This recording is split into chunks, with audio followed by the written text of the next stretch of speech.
Semester 3 व्यापार की शर्त, टर्म्स ऑफ ट्रेड। व्यापार की शर्तें या टर्म्स ऑफ ट्रेड वह शर्तें हैं जिसके आधार पर व्यापार होता है। व्यापार का अर्थ है वस्तुओं की अदला बदली। यहाँ वस्तुएं, दो वस्तुएं भी हो सकती है या एक वस्तु के बदले दूसरी वस्तु जैसे मुद्रा भी हो सकती है। तो यहाँ व्यापार की शर्त का मतलब है जो शर्त जिसके आधार पर एक देश से दूसरे देश की वस्तुओं की अदला बदली होती है, जिसे हम विनिमय कहते हैं। Exchange takes place on the basis of this terms of trade. ये व्यापार या विनिमय की शर्त है जिसके आधार पर एक देश से दूसरे देश की वस्तुओं की लेन देन चलती है। इसमें क्या हम कह सकते हैं, इसे आयात के लिए चुकाए गए मूल्य, जो कीमत हम इंपोर्ट्स के लिए whatever we are paying जो हम चुकाते हैं, तथा निर्यात से जो हमें प्राप्त हो रहा है, whatever we are getting from the exports, जो हमें प्राप्त हो रहा है, उसका एक अनुपात होता है कि कितना खर्च हुआ निर्यातों के कारण से और कितना आयातों से आय की प्राप्ति हुई, उसका अनुपात होता है। यही व्यापार की शर्त है कि किस आधार पर लेन देन चल रहा है, ये व्यापार की शर्त है। यह व्यापार का भौतिक विनिमय का अनुपात है, मतलब ये एक फिजिकल एक्सचेंज रेशियो है जिसमें हम एक अनुपात की चर्चा यहाँ पे करेंगे। व्यापार की शर्तें इक्वल टू, यहाँ फॉर्मूला जैसे हम देख सकते हैं, व्यापार की शर्तें इक्वल टू आयात का टोटल वैल्यू ऑफ इंपोर्ट, आयात का कुल मूल्य divided by total value of export, निर्यात का कुल मूल्य, मतलब आयात का कुल मूल्य डिवाइडेड बाय निर्यात का कुल मूल्य। यहाँ पे हम यहाँ देख सकते हैं अंतर्राष्ट्रीय व्यापार की शर्त अनुकूल भी हो सकती है और प्रतिकूल भी हो सकती है। अनुकूल favourable balance of trade, terms of trade, प्रतिकूल अनफेवरेबल टर्म्स ऑफ ट्रेड। अब आयात का कुल मूल्य अगर बहुत ज़्यादा होगा और निर्यात एक्सपोर्ट का वैल्यू कम होगा तो प्रतिकूल व्यापार की शर्त होगी। यहाँ पे हम यह देख सकते हैं व्यापार की शर्त। अब अनुकूल व्यापार की शर्त मतलब आयात का मूल्य कम है और निर्यात का मूल्य ज़्यादा है, मतलब एक्सपोर्ट से हमें देश को ज़्यादा पैसे, एक्सपोर्टर को ज़्यादा पैसे प्राप्त होने वाले हैं, राष्ट्रीय आय बढ़ेगी, और आयात का मूल्य कम होने से चुकाने कम होंगे, इससे देश में बचत होगी या देश की विदेशी मुद्रा जो है वो रह जाएगी। तो ये अनुकूल व्यापार की शर्त है। प्रतिकूल व्यापार की शर्त तब होती है जब आयात का मूल्य ज़्यादा होता है, इंपोर्ट का वैल्यू बहुत ज़्यादा होता है, तब अनफेवरेबल होता है, और एक्सपोर्ट का वैल्यू अगर कम होता है, मतलब मिलने वाले पैसे कम होते हैं, तो इस तरीके से हम ये देख सकते हैं कि ये प्रतिकूल व्यापार की शर्त होती है। इसमें लाभ होता है, एडवांटेज या प्रॉफिट रहता है, और यहाँ पे प्रतिकूल में लॉस होता है क्योंकि निर्यात का मूल्य कम है, एक्सपोर्ट से कम आय की प्राप्ति होने वाली है या कम वस्तु की प्राप्ति होने वाली है। व्यापार की शर्तें हर एक देश के लिए अनुकूल नहीं हो सकती है। यहाँ एक देश के लिए अगर व्यापार की शर्त अनुकूल होगी तो स्पष्ट है कि दूसरे देश के लिए वो व्यापार की शर्त प्रतिकूल होगी। इस तरीके से यह एक विनिमय की दर का अनुपात है जिसमें लेन देन होता है, जिससे लेन देन होता है, इसे हम यहाँ देख सकते हैं।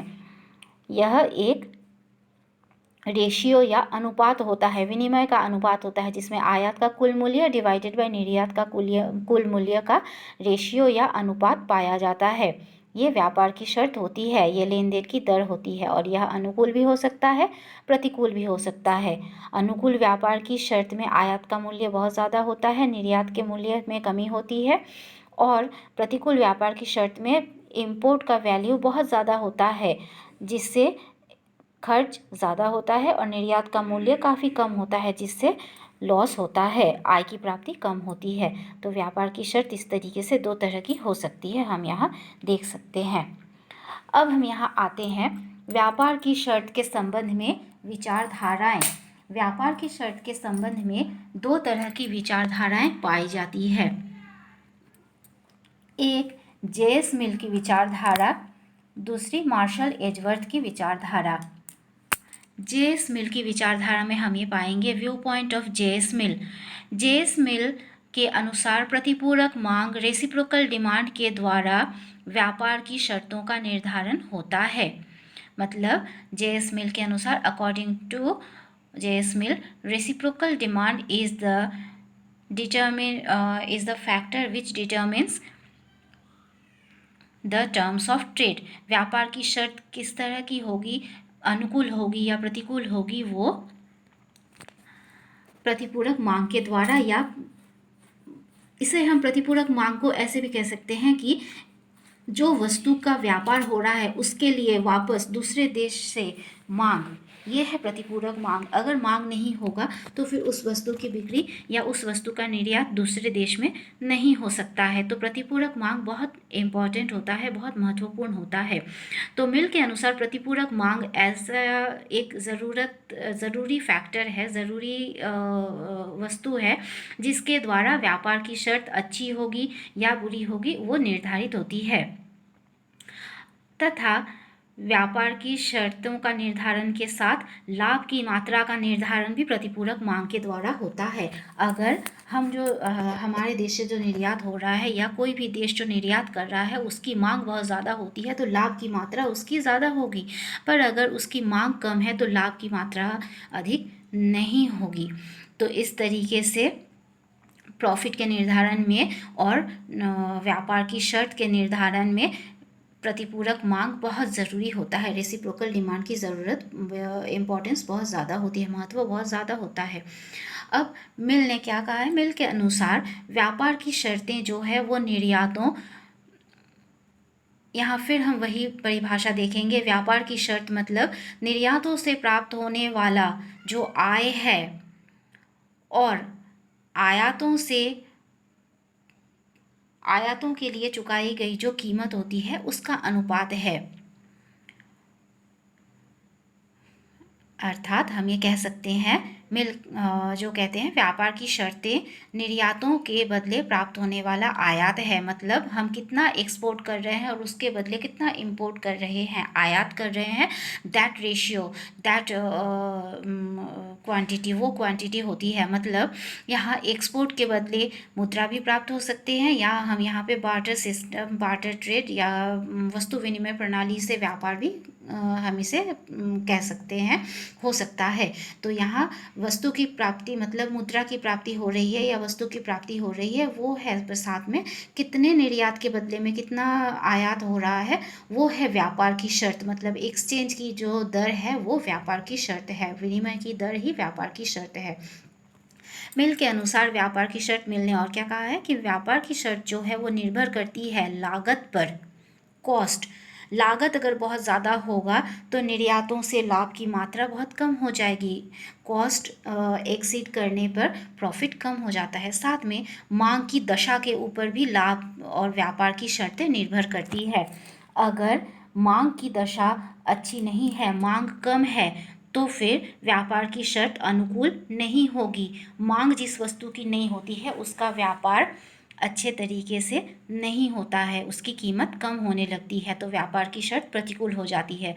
तो व्यापार की शर्त जो है निर्भर करती है लागत और मांग की दशा दोनों के ऊपर, depends on cost and the condition of demand both. अब मिल ने और क्या कहा है कि व्यापार की शर्तों के निर्धारण में तथा विनिमय अनुपात, मतलब जो अनुपात है, जो दर है जिस हिसाब से लेन देन चल रहा है, विनिमय का अनुपात जो है वो निर्भर करता है किसके ऊपर, पारस्परिक मांग या प्रतिपूरक मांग के ऊपर, रेसिप्रोकल डिमांड के ऊपर। अर्थात हम ये देख सकते हैं कि मिल ने कहा है कि व्यापार की शर्त, यहाँ व्यापार की शर्त के संबंध में दो तरह की विचारधाराएं हैं, जेएस मिल की विचारधारा और मार्शल एजवर्थ की विचारधारा। जेएस मिल की विचारधारा में प्रतिपूरक मांग को बहुत ज़्यादा महत्वपूर्ण बताया गया है व्यापार की शर्त के निर्धारण में और लाभ कितना होगा उसके निर्धारण में। तो जेएस मिल ने व्यापार की शर्त में प्रतिपूरक मांग या रेसिप्रोकल डिमांड को बहुत ही अधिक महत्वपूर्ण बताया है। अब हम यहाँ पे और कुछ चीज़ें देखेंगे। जो पारस्परिक मांग है उसका अर्थ क्या है। अभी तक जैसा हम लोगों ने पढ़ा है, रेसिप्रोकल डिमांड, पारस्परिक मांग का अर्थ है, पारस्परिक मतलब एक दूसरे की वस्तु के लिए मांग, आपस में मांग। तो दोनों देशों की एक दूसरे की वस्तु के लिए जो मांग होती है, आयात निर्यात की मांग जो होती है, उसे हम पारस्परिक मांग कह सकते हैं।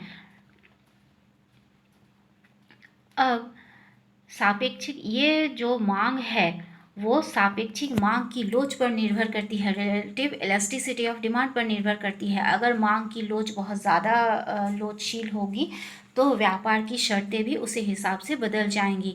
अगर मांग की लोच बेलोचदार होगी तो यहाँ पे व्यापार की शर्तें भी उसी हिसाब से बदलेंगी। यहाँ हम देखेंगे विनिमय अनुपात जो है वो स्थिर अगर होता है, अगर स्टेबल एक्सचेंज रेशियो होता है, तो इसका मतलब हम ये कह सकते हैं कि आयात की कीमत और निर्यात की कीमत, वैल्यू ऑफ इंपोर्ट और वैल्यू ऑफ एक्सपोर्ट दोनों ही बराबर है। इसीलिए एक्सचेंज रेशियो स्टेबल है, स्थिर है। आयातों का मूल्य भी जितना है, निर्यातों का कीमत भी उतना ही है, वैल्यू दोनों का, प्राइस दोनों का सेम है, इसीलिए स्थिर विनिमय अनुपात है, हम ये कह सकते हैं।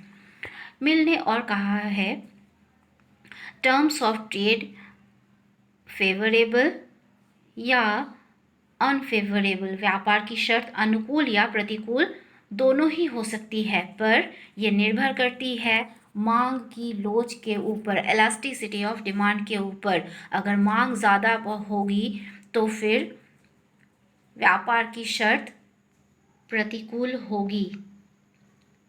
यहाँ हम ये चीज़ देखेंगे आयात है कि निर्यात है। अगर मांग बहुत ज़्यादा है और हम आयात कर रहे हैं तो व्यापार की शर्त डेफिनेटली प्रतिकूल होगी, एकदम स्पष्ट है कि प्रतिकूल होगी। अगर हम निर्यात कर रहे हैं और निर्यात की मांग बहुत ज़्यादा है विदेशों में, तो हमारे व्यापार की शर्त अनुकूल हो जाएगी, फेवरेबल हो जाएगी। उसी तरीके से एक्सपोर्ट की जो मांग की लोच है वो भी लाभ की मात्रा को परिवर्तित करती है। आयात के लिए और निर्यात के लिए मांग की लोच की दशाएं अलग अलग होती है। फिर हम ये भी पाते हैं, जैसे एक उदाहरण से हम इसे समझाते हैं, जैसे आयात की मांग अगर बेलोचदार होती है, मतलब elasticity of demand is inelastic, यहाँ कुछ भी कीमत हो, आयात बहुत ज़रूरी अगर होता है, मतलब उसकी कीमत बढ़े या घटे मांग उतनी ही रहती है, मांग बदल नहीं सकती है।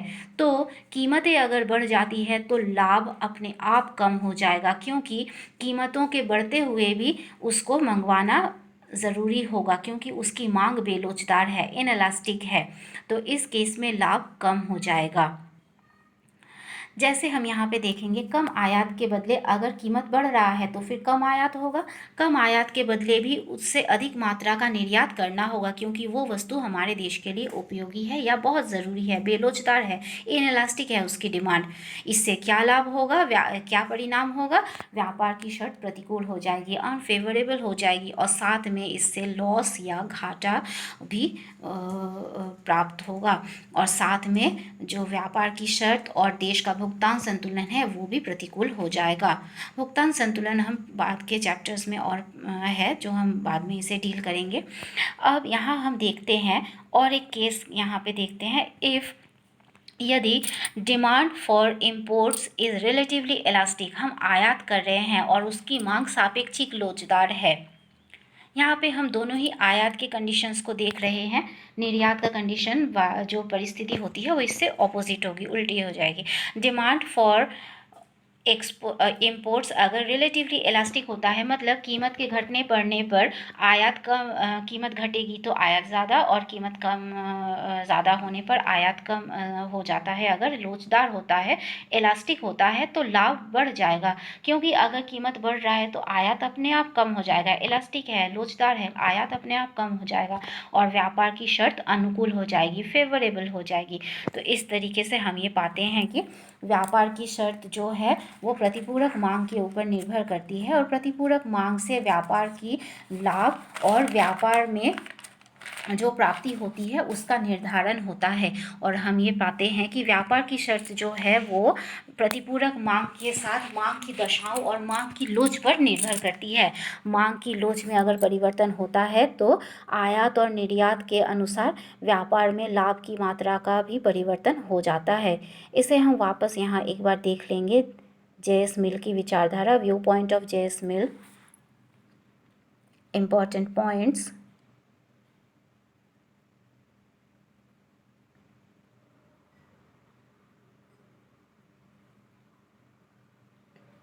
इसे स्टूडेंट्स अपनी भाषा में तैयार करेंगे।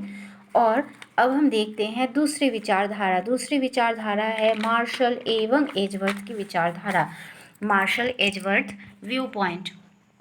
मार्शल एजवर्थ की विचारधारा जो है वो व्यापार की शर्त में प्रस्ताव वक्र का प्रयोग करती है। प्रस्ताव वक्र जो है वो ऑफर कर्व है, मतलब यहाँ जब व्यापार होता है तो एक देश दूसरे देश के सामने उस वस्तु को जिसका वो निर्यात कर रहा है उसका कीमत रखता है, और यही है प्रस्ताव वक्र, ऑफर कर्व। वो कितना ऑफर कर रहा है, कीमत कितना ऑफर कर रहा है या प्रस्ताव कर रहा है।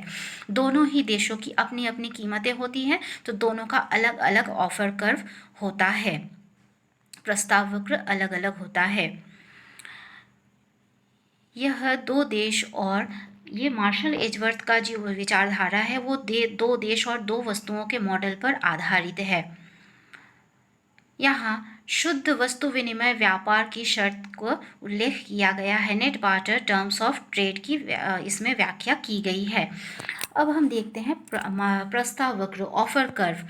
ऑफर कर्व मतलब वो घरेलू वस्तु की मात्रा है जिसे कोई देश अन्य देश की वस्तु के बदले में एक निश्चित मात्रा में देने को तैयार रहता है, ऑफर करने के लिए तैयार रहता है। That is offer curve, that what it is willing to offer, क्या ये ऑफर करना चाहता है, ये प्रस्ताव वक्र है। मतलब वो कितनी कीमत उसके लिए चुका सकता है वस्तु का जो वो आयात कर रहा है, और उसके बदले अपनी कितनी वस्तु दे सकता है, यही है ऑफर कर्व। मतलब यहाँ कीमतों से ये जुड़ा हुआ होता है।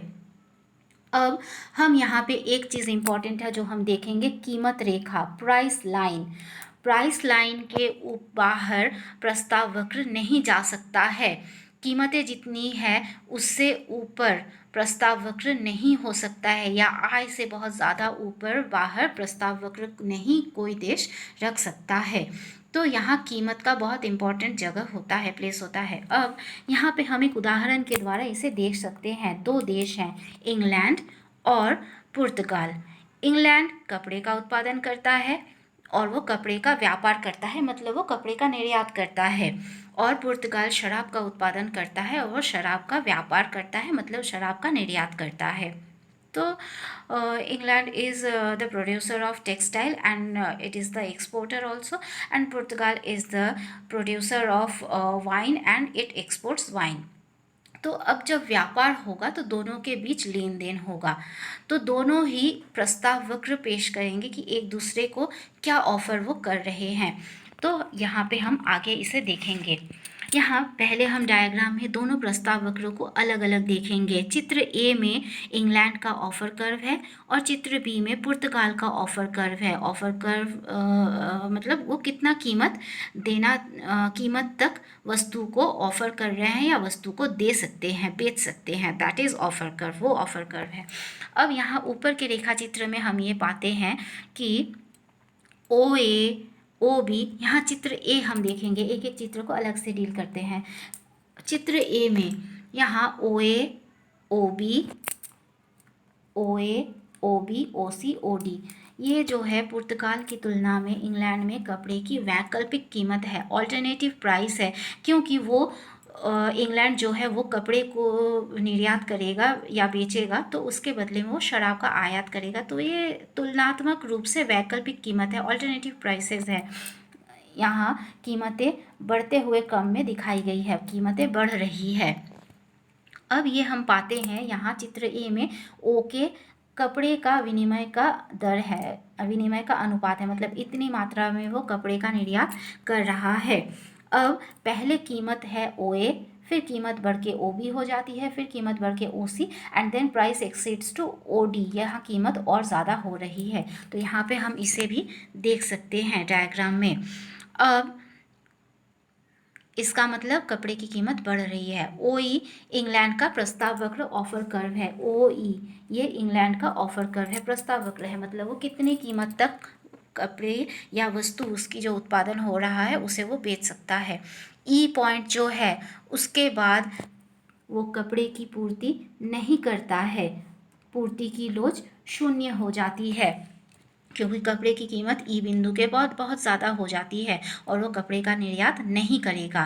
इस तरीके से हम चित्र ए के बाद अब हम चित्र बी को डील करेंगे। चित्र बी में क्या है, ओ ए डैश, ओ बी डैश, ओ सी डैश, डी डैश, यहाँ तक ओ डी डैश, ये सब कीमतें हैं जो कपड़े के यहाँ चित्र बी में यहाँ शराब की मात्रा को दिखाई गई है।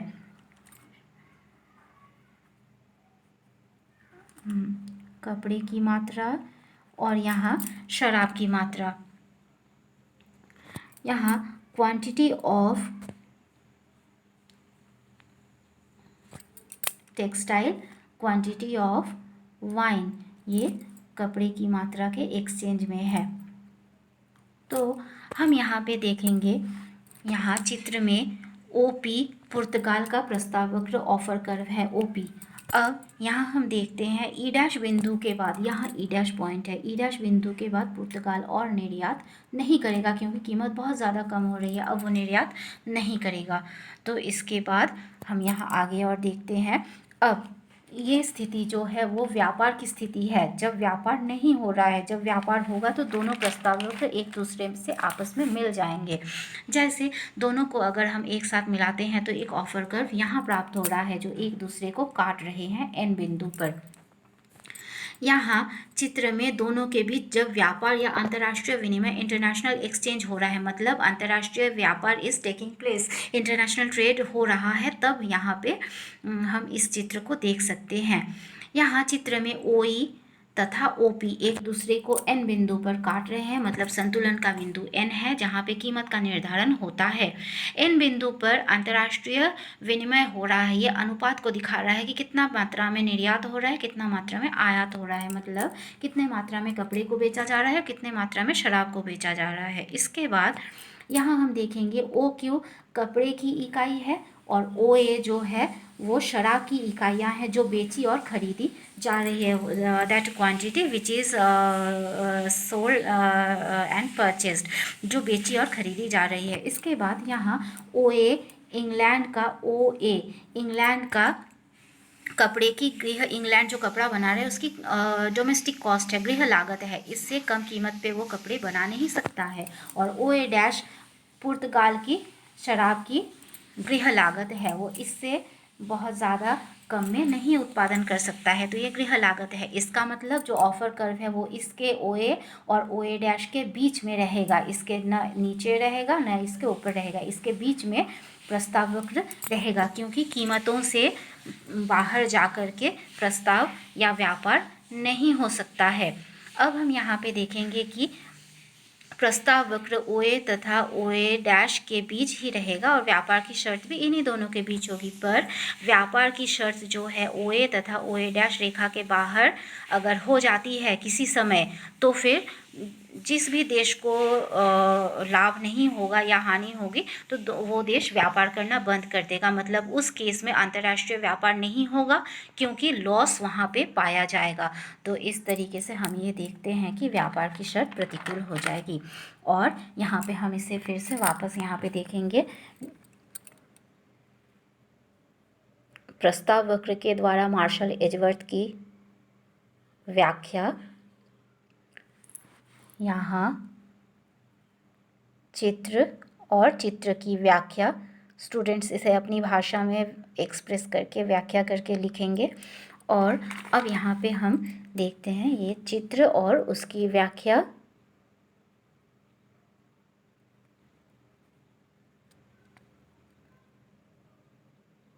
और इसे हम इस तरीके से तैयार कर सकते हैं।